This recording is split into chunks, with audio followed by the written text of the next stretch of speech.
나는 부활이요 생명이니 나를 믿는 자는 죽어도 살겠고 무릇 살아서 나를 믿는 영원히 죽지 아니하리니. 부활이요 생명이신 주님께서 오늘 이 자리에 저희와 함께 하여 주시고 하나님 예배를 주장하시고 인도하시며 성령의 충만한 가운데 드려지는 살아있는 예배가 영적 예배가 되게 하여 주시옵소서.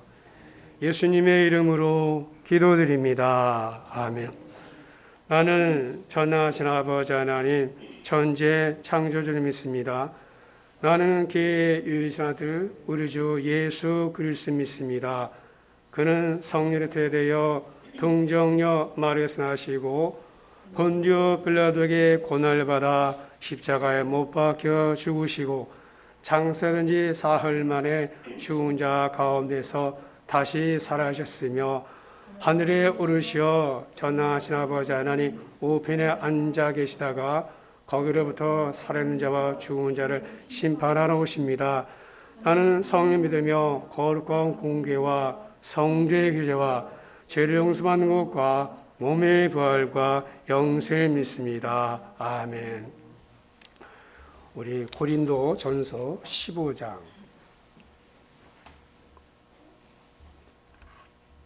고린도전서 15장입니다. 281페이지입니다. 281페이지. 고린도전서 15장 우리가 부활장이죠. 12절부터 우리 19절까지 서로 한번 교독하시겠습니다. 12절에서 19절까지. 그리스도께서 죽은 자 가운데서 다시 살아나시다 전파되었거늘 너희 중에서 어떤 사람들은 어찌하여 죽은 자 가운데서 부활이 없다 하느냐.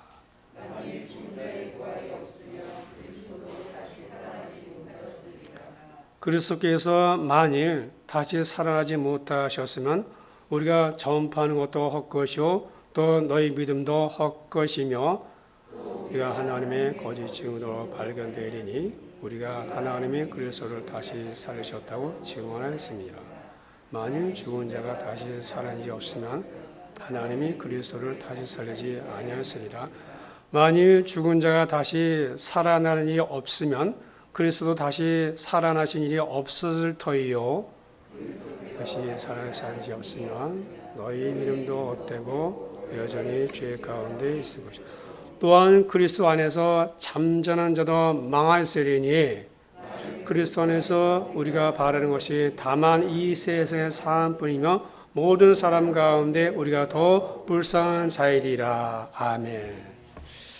잠깐 기도하겠습니다. 하나님 말씀을 전하고 듣는 시간입니다. 성령 아니고서 우리가 전할 수도 없고 믿을 수 없습니다. 하나님 성령 충만한 가운데에서 드려지는 예배가 되게 해 주시옵소서. 예수님의 이름으로 기도드립니다. 아멘. 할렐루야. 설교 중에서 제일 힘든 설교 부활의 설교예요. 왜냐하면 대충 다 알고 있기 때문에 뻔한 얘기 할 것 같으니까 부활 설교 어려운데 그래도 우리가 믿어야 됩니다. 믿는 것과 아는 것은 다르기 때문에 제가 편지 하나를 읽어드리겠습니다.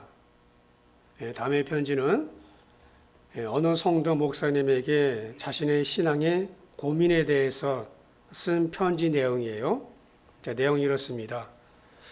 안녕하세요 목사님.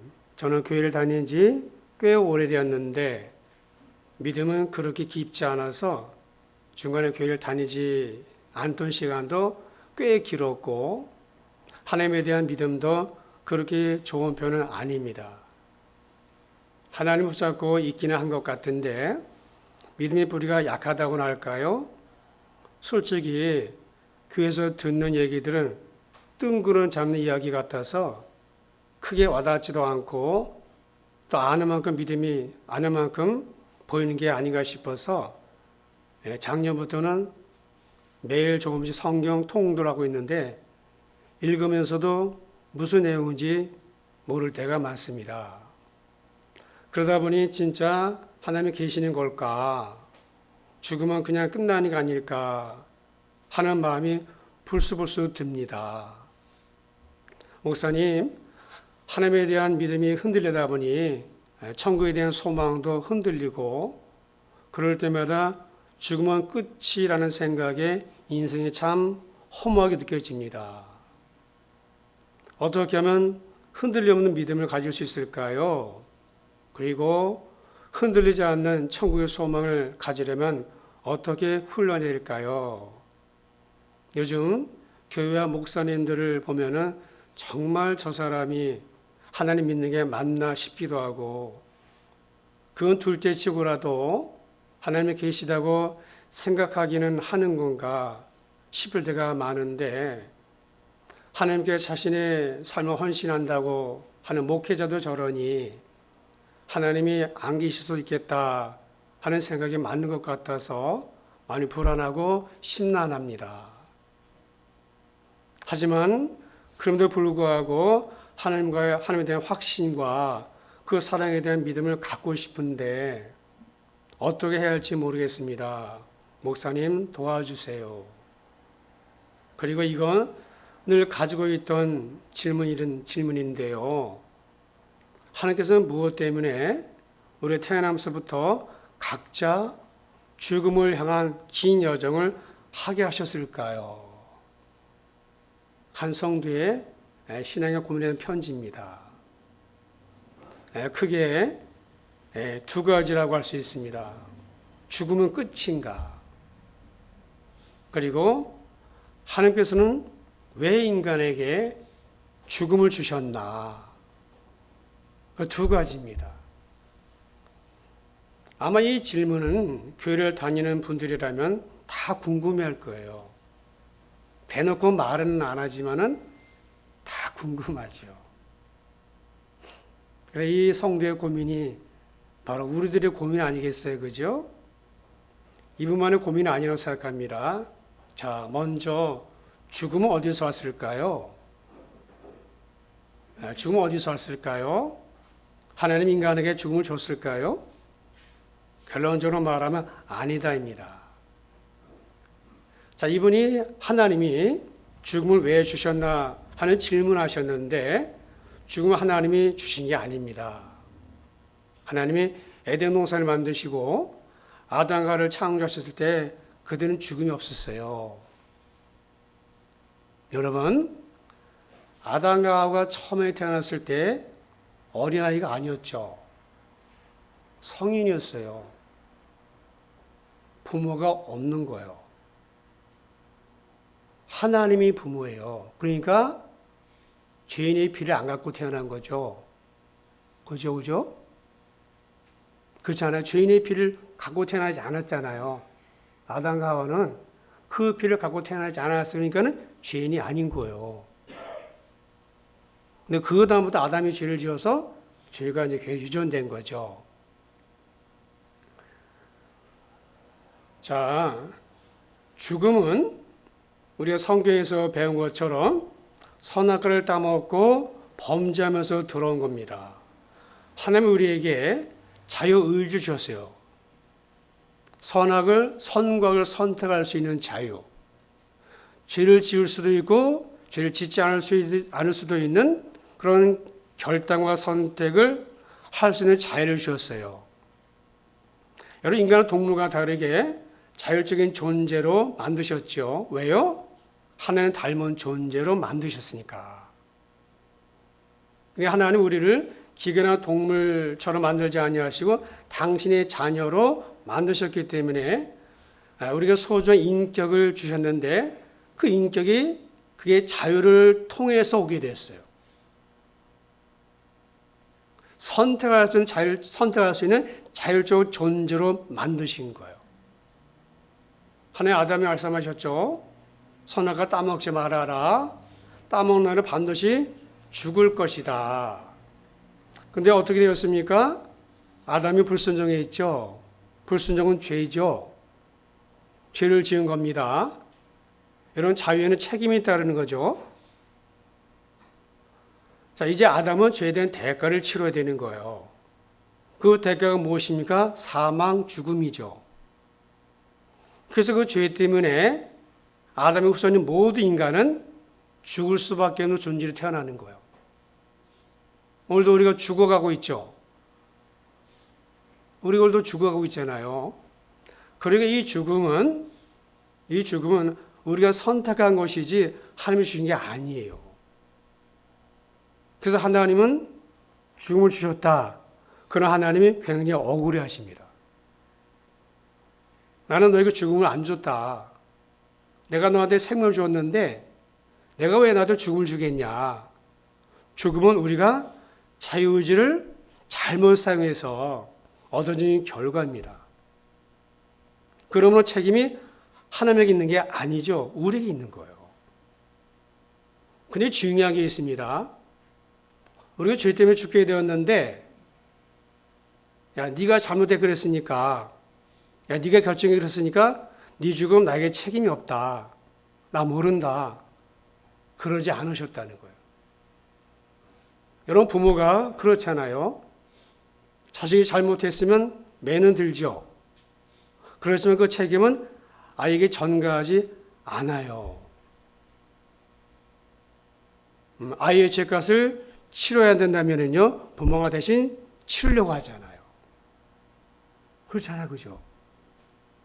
그와 같이 하나님이 우리의 죄의 결과인 죽음에 대해서 당신이 책임을 졌어요.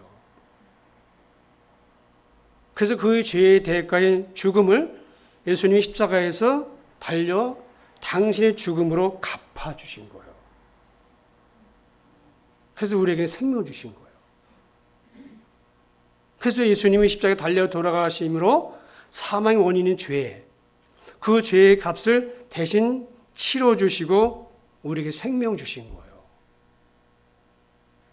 그래서 그를 믿는 자마다 영생을 얻는다 그랬어요. 멸망하지 않는다 그랬어요. 사망에서 생명을 옮겼다 그랬어요. 그리고 죽음은 우리의 책임입니다. 두 번째, 죽음은 끝인가 하는 질문입니다. 세상 그렇다고 말하죠. 죽음은 모든 게 끝이다. 그건 세상 사람들의 말입니다. 그건 진리가 아닙니다. 죽음이 끝입니까? 죽음이 끝이면 복잡할 거 없습니다. 그냥 살다가 죽으면 됩니다. 그런데 성경은 뭐라고 말씀했습니까? 한 번 죽는 것은 사람에게 정해진 것이고 그 후에 심판이 있다. 죽음은 끝이 아니라는 말씀이에요. 심판이 있음을 성경은 분명히 말씀하고 있어요. 지옥의 심판, 둘째 사망. 여러분, 사망, 죽음이 죄로부터 왔죠.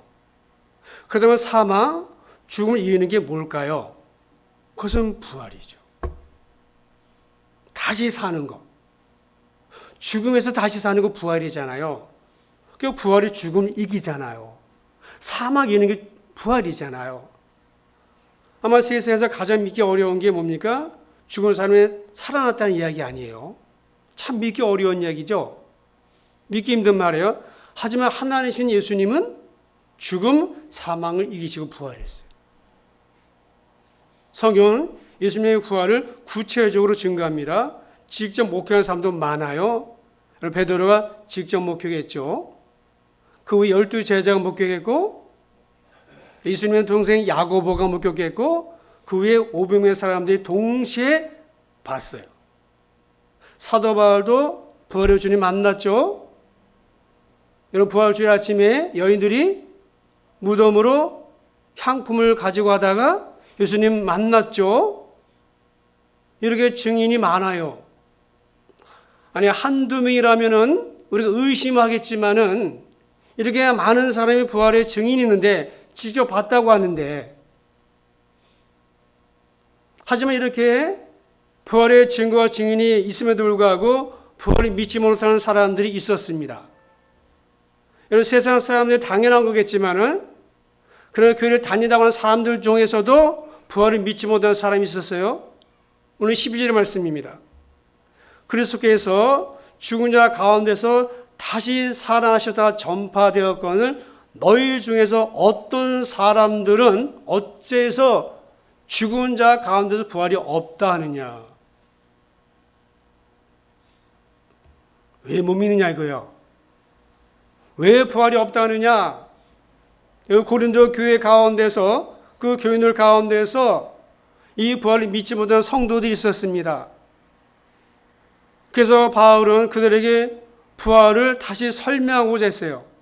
그 책임감을 가지고 부활을 믿지 못하는 사람들에게, 믿지 못하는 성도들에게 부활의 사실 증거하고 싶었습니다. 그래서 13절에 계속 증거하죠.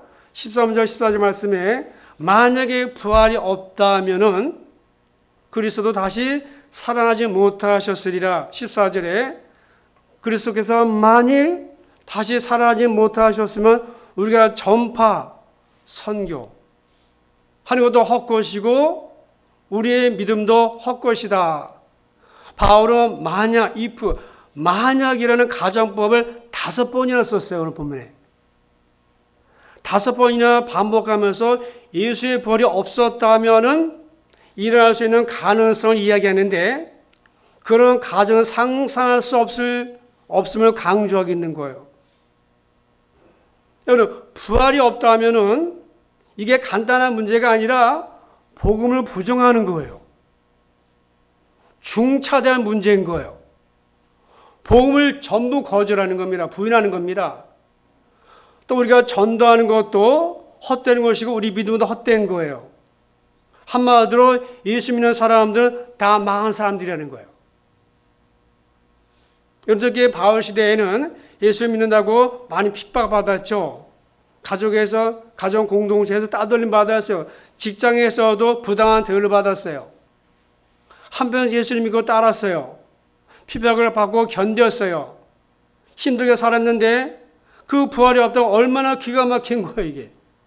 너무 허망한 거죠. 너무 허탈한 거예요. 너무 억울한 거예요.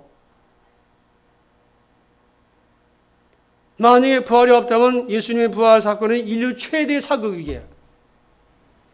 전 인류를 속인 거예요. 여러분, 목사가 하는 일은요, 사기꾼 중에 사기꾼이에요. 이런 전도하는 것도 자기만 망하면 되는데 다른 사람까지 망하게 하는 거예요. 우리 선교사님 계시지만은 태국에까지 가서 거짓말을 하는 거예요.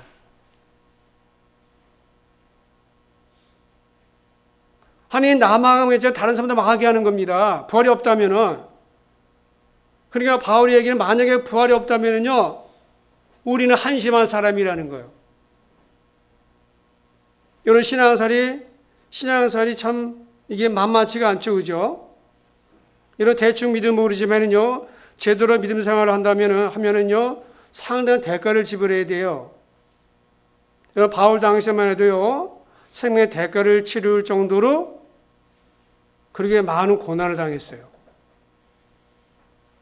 그런데 예수 그리스도의 부활이 없고 이 사후세계가 없고 내재 천국이 없다면요, 얼마나 억울하겠냐고요. 얼마나 억울해요. 전도하고 예배드리고 헌금하고 시간을 내고 선교하는 게 다 한심한 거지. 이 땅의 잣대로 보면요, 예수 믿는다는 것은요, 절대로 믿지는 장사예요. 세상 사람들은 자기 마음대로 살아가잖아요. 자기가 하고 싶은 거 다 하죠. 죄 짓고 마음대로 살아도 잘 먹고 잘 살아요. 그런데 신자는 마음대로 살지도 못하고 하고 싶은 것도 못하고 죄도 마음대로 못 짓고 그랬는데 부활이 없다. 얼마나 억울하냐 이거야. 하박국 선지자가 말하죠.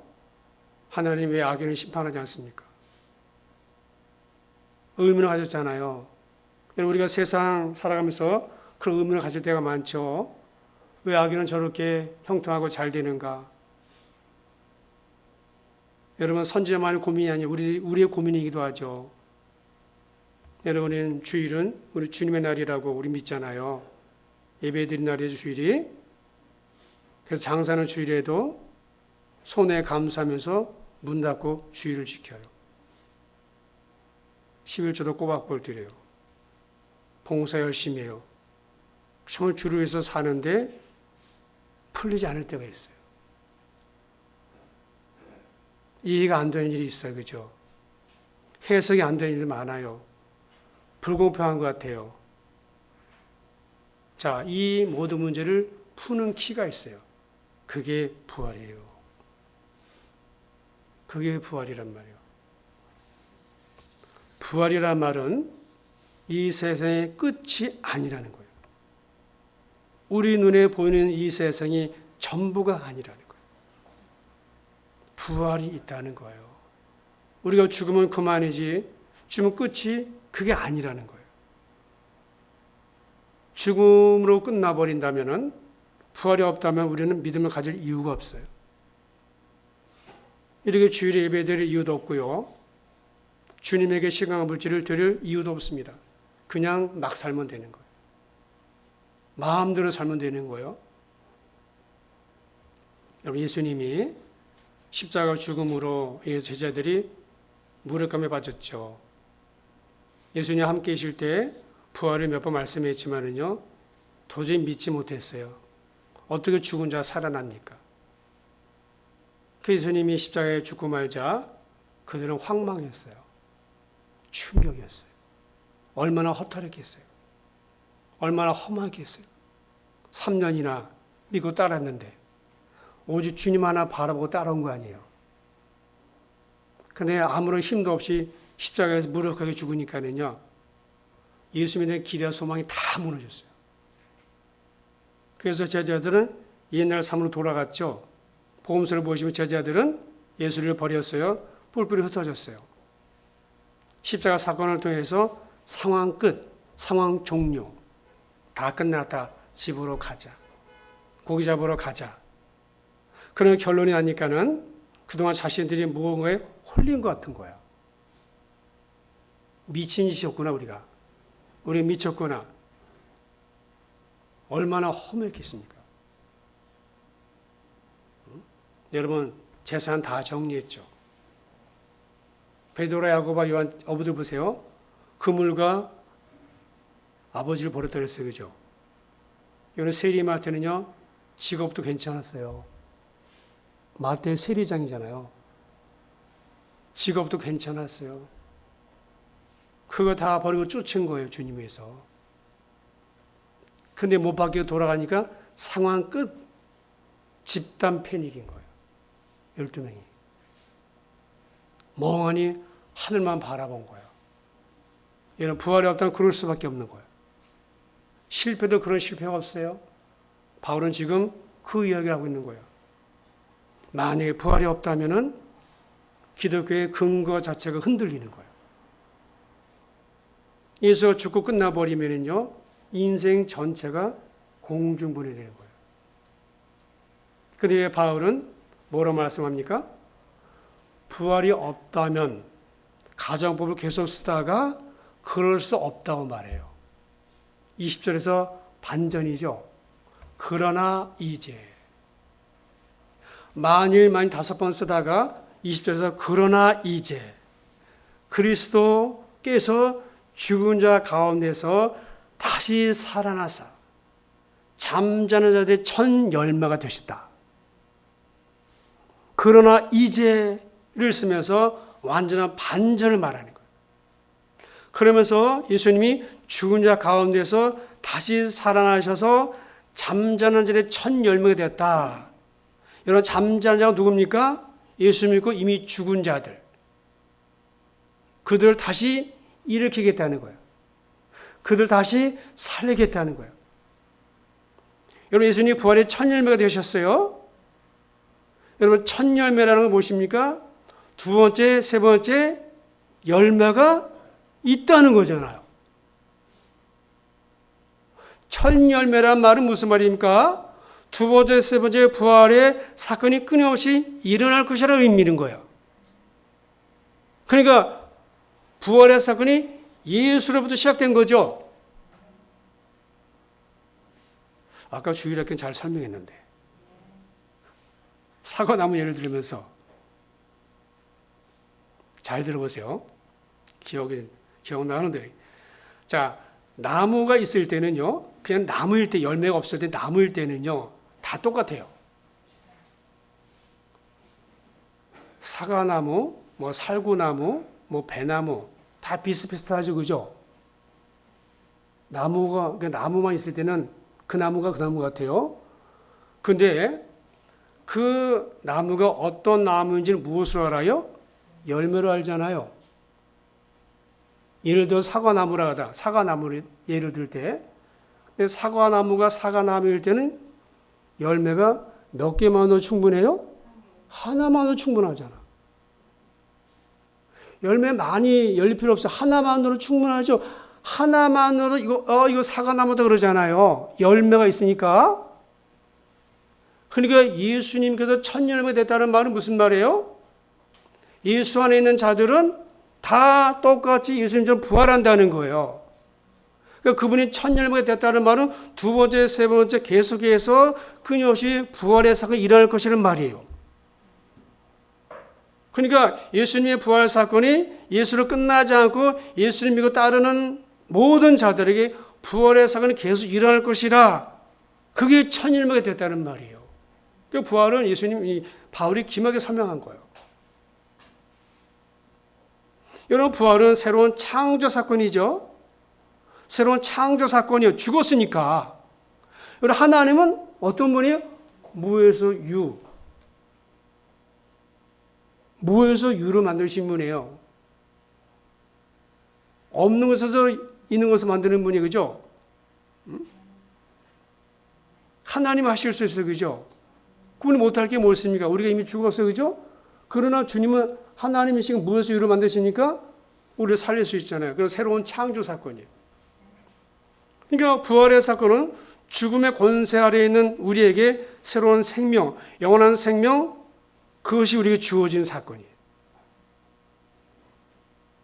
죽음, 사망이라고 하는 죽음의 영이 아니라 생명, 살리는 영이 우리에게 임한다는 거예요.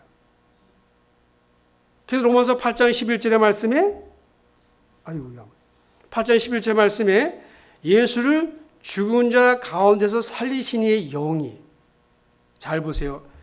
예수를 죽은 자들이 많이 있는데, 무덤에 죽은 자들이 많이 있는데 예수를 그 죽은 자들 가운데 살리신 이의 영이 너희 안에 거하시면, 그 영이 너희 안에 있으면은 너희 죽을 몸도 다시 살린다는 거예요. 성령을 어떻게 설명했습니까? 예수를 죽은 자 가운데 살리신 이의 영. 성령의 사역의 핵심이 무엇입니까? 살리심이에요. 성령 살리는 영이에요. 부활의 영이에요. 우리가 어떻게 거듭났습니까? 물과 성령으로. 이것은 니고데모에게 주님이 직접 하신 말씀이잖아요. 우리를 거듭나게 하신 성령은 우리를 또한 부활하게 하십니다. 그러니까 성령께서 모든 믿는 자들 가운데 계시면서 예수를 살리신 것처럼 너희들 살릴 것이라 말씀하셨어요. 여러분, 이 세상의 삶이 전부가 아닙니다. 우리는 그걸 믿는 거예요. 만약 세상이 전부라면 우리처럼 불쌍한 사람이 없어요. 세상 안 믿는 사람들도 불쌍하지만은, 그들도 마찬가지지만은 우리는 더 불쌍한 사람들이에요. 부활이 없다면은 그리스도인들은 단순히 불쌍한 존재가 아니라 모든 사람 가운데 가장 불쌍한 사람이라 바울이 말해요. 하나님의 창조 모든 창조물 가운데 가장 비참한 존재가 되는 거예요. 여러분, 부활은 죽음을 이긴 결과죠. 여러분, 죽음을 이긴 거예요, 부활이. 여러분, 죽음을 이겼다면 이기지 못할 게 뭐 있냐 이거야. 아멘이죠. 여러분, 내 생각이 아니에요, 여러분. 사람들 하는 말이 아니에요. 사람들 말에 죽으면 끝이지. 야, 죽으면 끝나지. 뭐, 끝이지. 뭐, 살다 가는 거지, 뭐. 그건 사람들 하는 말이지. 그건 진리가 아닙니다.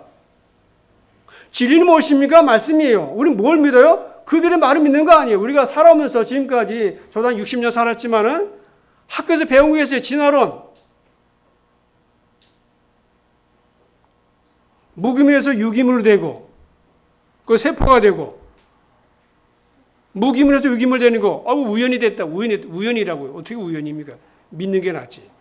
그걸 증명해 달라고 그냥. 그 머리 아프 좋은 머리 가지고, 그걸 뭘 증명해? 그냥 믿으면 되지. 무기물에서 유기물 되고. 그게 믿는 게 편하지. 골 때리게, 골치 아프게. 그건 뭘, 그냥 안 믿으려고 하니까, 안 믿으려고. 못 믿으니까 그러는 거죠, 그죠? 그 세상 사람들의 말이 내 생각도 아니에요, 여러분. 여러분, 내 생각 있잖아, 그죠? 그걸 믿는 게 아니에요. 우리가 말씀 믿는 거예요. 죽어보지 않아도, 여러분, 한 번밖에 안 죽어요. 2번 죽으면, 죽었다, 살아나서 믿으면, 그건 안 돼. 그건 믿음이 아니에요. 그럼 안 믿는 사람 어디 있습니까?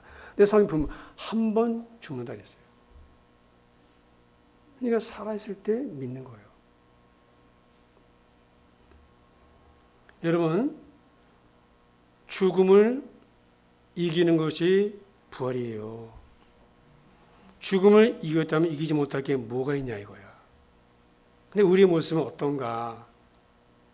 조금만 어려운 일이 있어도 안절부절하고, 조금만 괴로운 일이 있어도 마음의 평안을 잃어버리고 얼굴에 웃음기 사라지고, 일이 좀 안 되면 실망하고 낙심하고, 목표한 것이 뜻대로 안 된다고 신앙까지 비틀거리고, 이런 모습 어디에 부활 신앙이 있냐 이거야.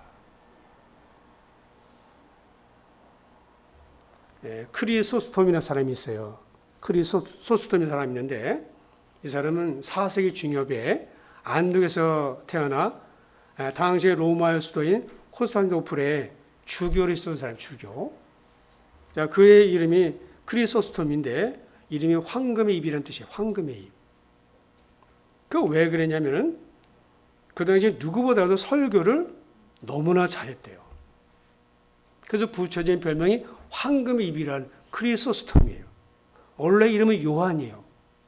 근데 그것이 요한이 본명인데, 이 크리소스톰이라는 이름이 더 많이 알려져 있어요. 그의 설교는요, 언제나 듣는 사람의 가슴을 울렸고 또 변화를 주는 힘이 있었어요. 그래서 그가 설교를 할 때면요, 예배당 언제나 초만원이었대요. 청중들은 넋을 잃고서 설교를 듣다가 주머니에 돈 훔쳐가도 소매치기에서도 모를 정도였대요. 감동의 극에 달할 때는 청중들이 그의 만류에도 불구하고 박수를 치면서 환호를 했다는 거예요. 그러나 그가 황금의 입이라고 말한 이유는 무엇인가 하면, 그는 사람들이 듣기 좋아하는 설교는 안 했어요.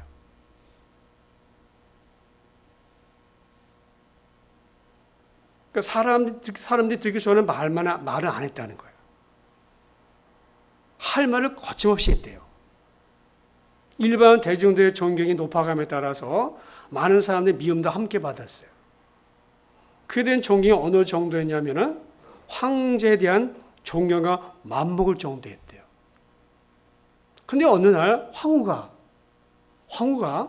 자신의 권위를 세우기 위해서 은으로 자신의 조각을 새겨서 신처럼 숭배하는 이교 예식을 진행하게 됐어요. 그런데 크리소스톰이 이 사실을 꼬집어 설교를 했어요. 설교를 했어요. 누굴 꼬집었어요? 로마 황제 아내를. 황후에 대해서. 그 설교 요준이 이랬답니다. 헤로디아는 오늘날 다시 미쳐 날뛰고 있습니다. 그리고 이 헤로디아는 오늘날 또다시 요한의 목을 요구하고 있습니다. 헤로디아 누군지 아시죠? 자, 결국에 이게 엄청. 그러니까 사람들이 듣기 좋아하는 말을 안 했어요. 할 말을 한 사람이요. 결국에 이 일로 인해서 이 사람이 체포돼서 유언길에 오릅니다. 기후가 나쁜 이 흑해 지방의 여름은 굉장히 뜨거운데 그 열병 때문에 걸을 수조차 없었대요. 근데 호성원들은 채찍을 때리고 그래서 걷게 했어요. 몸은 햇빛에 그을려 갈라 터지고. 그래서 그는 마지막으로 이런 말을 했어요. 만약 황후가 나를 유형에 처한다면 그렇게 하라고 해라. 그래도 이 땅은 주의 것이다. 내 몸을 갈기하게 찢겨온다면 나는 이스라엘을 생각하리라. 나를 바다에 던진다면 나는 요나를 생각하리라. 만약에 불에 던져온다면 불에 던져졌던 다니엘의 세 친구를 생각하리라. 나를 맹수에게 준다면 사자굴의 다니엘을 기억하리라. 돌로 쳐 죽인다면 내 앞에는 천승이자 스데반이 있다. 그녀가 만약 내 목을 요구한다면 내 앞에 세례요한이 빛나고 있다. 적신으로 모태에서 나왔은즉 적신으로 이스라엘에서 떠나리라. 그리고 마지막으로 한마디 덧붙였대요. 바울의 말대로 내가 사람을 기쁘게 한다면 나는 그리스도의 종이 아니다 그랬어요. 참 대단한 사람이죠.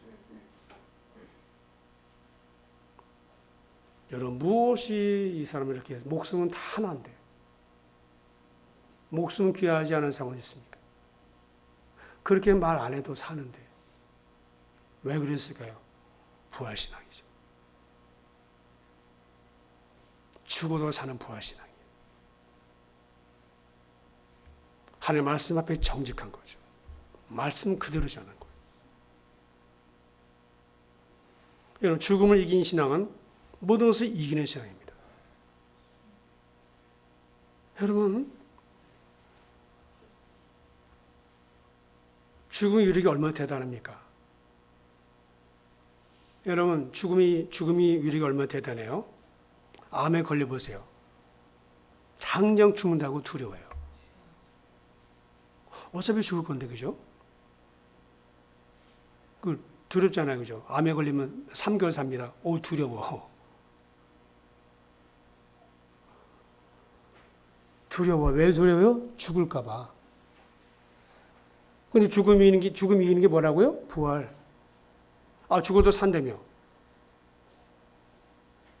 그러니까, 자, 이제 중요한 게 있습니다. 예수님의 부활이 나와 직접적 관계를 갖기 위해서는 반드시 믿음이라는 게 필요합니다. 믿음이 아니고서는 부활의 신을 가질 수 없습니다.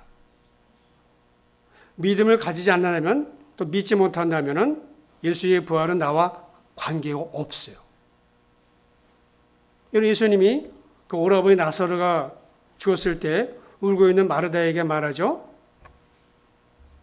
예수께서 이르시되 나는 부활이요 생명이니 나를 믿는 자는 죽어도 살겠고 무릇 살아서 나를 믿는 자는 영원히 죽지 아니하리니 그 다음에 주님이 마르다에게 뭐라고 했습니까? 이것을 내가 믿느냐? 이것을 내가 믿느냐? 주님 물었어요. 믿은 게 아니라 요구한 거죠. 예수님의 부활이 나와 직접적 관계가 있게 하려면 꼭 믿어야 되는 거예요. 반드시 믿음을 가져야 됩니다. 여러분, 전가 기억나십니까? 전가, 쌍방의 전가 기억나시죠? 내가 몇 번 얘기했죠, 그죠? 쌍방의 전가. 여러분, 전가 뭡니까? 옮겨오는 거잖아요. 예수님의 것이 내게 옮겨오는 거잖아요. 아까 우리 서두에 죽음은 뭐예요? 주님이 가져왔다 그랬잖아요. 주님이 책임졌잖아요. 우리 죽음에 대해서. 주님이 가져가지고 십자가에서. 그러면 우리가 주님을 믿으면 주님의 뭐가 온다고요? 그분에게 있는 생명, 부활, 영생 다 내 것이 되는 거예요. 그게 쌍방의 정가라고 우리 얘기했잖아요. 그 뭘 통해서 와요? 믿음을 통해서. 그러니까 믿음이 다리인 거예요. 믿음이. 그 믿음을 가져야 돼요. 여러분, 코로나 팬데믹이 길어지고 있습니다. 지금은 좀 둔감해져 둔감해진 부분이 있지만은 초기에는요 지역을 봉쇄했어요. 사람들이 겁에 질려 꼼짝 못했습니다. 왜? 죽음의 위력이 대단해서 두려워 떤 거예요. 기억납니다. 옛날에 여기 초창기에 코로나 걸리니까 이마트에 사람이 없더라고. 그때 뭐 100명도 안 됐을 때요. 코로나 딱 하니까 이마트에 사람이 없어요. 죽음의 위력이에요. 그러니까 사단이 그것까지 역사하는 거예요. 우리를 두려워하게 하고 불안해하는 거예요. 이런 두려움은 하나님 주신 마음이 아니에요. 지금 정부에서 좀 풀어줬지만은요, 불안한 것은 마찬가지죠. 상황이 좋아지면 괜찮지만은 더 나빠질 것이라고 하는 말도 있습니다. 이런 상황에 필요한 게 뭘까요? 부활신앙. 죽어도 다시 사는 부활신앙이 있으면 마음의 불안과 두려움을 이길 수 있어요.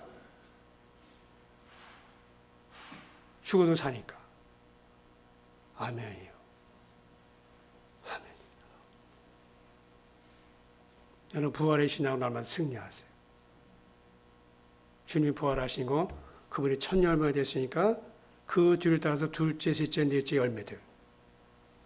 우리가 거기에 붙어 있으면은 왜? 주님이 포도나무고 우리는 가지라. 자, 가지에서 열매가 생기죠. 자, 포도나무에 붙어 있기 때문에 열매가 열리는 거예요. 포도 열매가 붙어 있는 게 뭐예요? 믿는 거예요.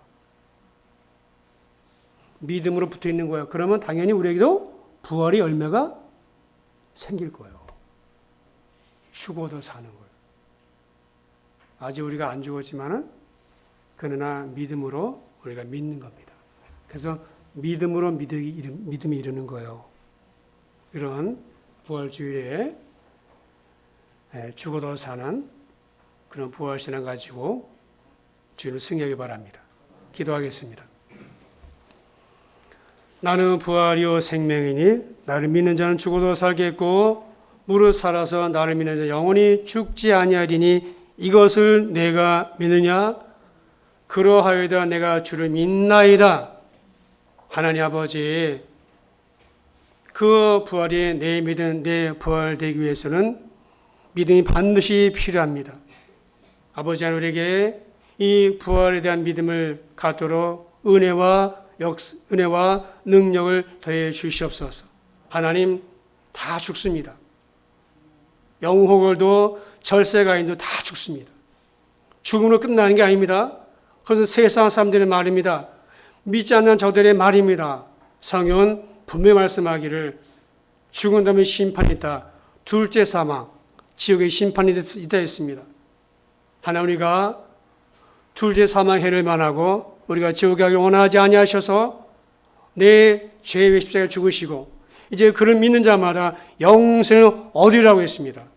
사망의 생명을 옮겼다고 했습니다. 우리가 주님 믿을 때 주님의 부활이 나의 부활이 되고 내가 또 주님 안에서 영원히 살게 될 것입니다. 우리 이 땅에 살아가면서 힘들고 어려운 세상이지만은 이 부활실을 굳건히 붙잡고 믿음으로 살아내도록 하나님은 도와주시고 무엇보다 코로나 팬데믹이 길어지고 있는 가운데 있습니다. 이때에서 우리 믿음이 더 강화되고 강해지도록 믿음이 흔들거리지 아니하도록 비틀비틀거리지 아니하도록 하나님 저희들을 믿음의 반석 위에 하나님이 세워 주시옵소서. 예수님의 이름으로 기도드립니다. 아멘.